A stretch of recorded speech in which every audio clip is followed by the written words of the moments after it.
આજ રોજ નાના વડદલા ગામે શ્રી બાબા રામદેવ પીરનો આશરે 27મો પાટોત્સવ ઉજવવામાં આવ્યો.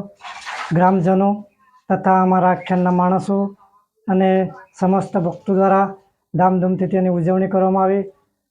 આશરે છેલ્લા 27 વર્ષથી આ જ રીતે વર્ષના આ દિવસે અમે ધામધૂમથી આ પાટોત્સવની ઉજવણી કરીએ છીએ. ગ્રામજનો તથા અમારા મંડળના ભાઈ ભક્તોમાં હરખ ઉલ્લાસની કોઈ ઘડી નથી રહેતી અને બધા જ ભક્તજનો પોતાનો પ્રસંગ છે એ રીતે સારી રીતે આ પ્રસંગને ઉજવે છે અને આ પ્રસંગમાં વધારે કરતાં મહાપ્રસાદીનું આયોજન કરવામાં આવે છે અને આ પ્રસાદીનો લાભ સમસ્ત ગામ તથા આજુબાજુના ભક્તજનો લે છે.